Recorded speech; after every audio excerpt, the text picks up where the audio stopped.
और सर, जिस तरह से पूरे महाराष्ट्र में गणेश उत्सव की जिस तरह से पूरी धूम मची हुई है, आपके निवास स्थान पर भी गणपति बप्पा का आगमन हुआ है, जिस तरह से आप लोग किस तरह से सेवा भाव लेकर उनको लेकर कर रहे हैं? नमस्कार, मैं सिद्धार्थ संजय पांडे।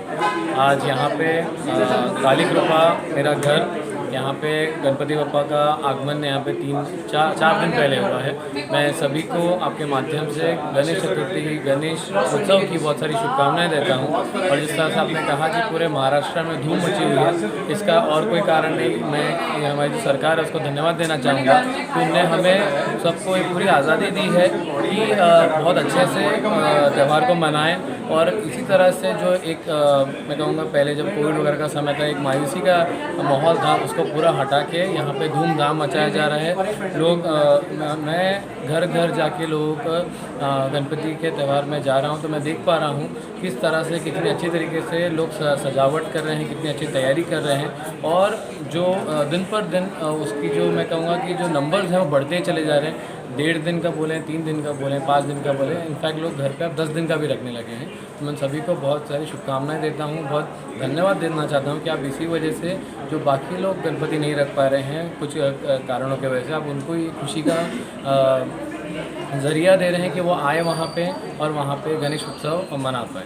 और जिस तरह से आपके घर पे भी बप्पा का 5 दिन का आगमन हुआ है, आज जो चौथा दिन है, जिस तरह से कल उनका विसर्जन होगा, और जिस तरह पूरे 5 दिन जिस तरह से आप लोगों ने सेवा की और कल जिस तरह से उनकी विदाई है, क्या क्षण लगा?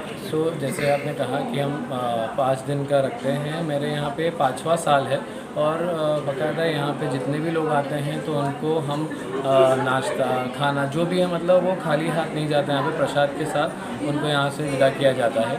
उसके साथ यहाँ पे सुबह और शाम यहाँ पे धूमधाम बहुत ही ज़ोरदार से आरती होती है बप्पा की, और उसमें सभी के सब लोग सम्मिलित होती है। कोई छोटा कोई बड़ा नहीं देखा जाता और हर किसी के हाथ से उनकी आरती की जाती है। और हमारे घर का, जैसे मैंने पिताजी ने घर का नाम काली कृपा रखा है, तो यहाँ पे उसी तरह से इन 5 दिनों में जो भी भक्तगण यहाँ पे आते हैं उन सभी को बप्पा का आशीर्वाद यहाँ से ग्रहण होके ही जाता है। और 5 दिन आप लोग बप्पा की सेवा करते हैं धूमधाम से, और कल जिस तरह से उनकी विदाई जिस तरह से करेंगे, कैसा क्षण रहता है, क्या रहता है? वो तो क्षण, विदाई का क्षण सभी के लिए थोड़ा सा दुखदायी रहता है, बट खुशी इस बात की भी रहती है कि अगले साल उनका आगमन और धूमधाम से करें, और इसी तरह से उनको धूमधाम से उनकी विदाई भी करते हैं। और ये सिर्फ हमारे घर पे नहीं, ये पूरे महाराष्ट्र में होता है। और उसके बाद में इसी तरह से उनका स्वागत अगले साल भी धूमधाम से किया जाए। परिसर की जनता को लेकर और जो पूरे समस्त ठाणेकर को लेकर आप बप्पा के चरणों में क्या प्रार्थना करते हैं? बस यही, सभी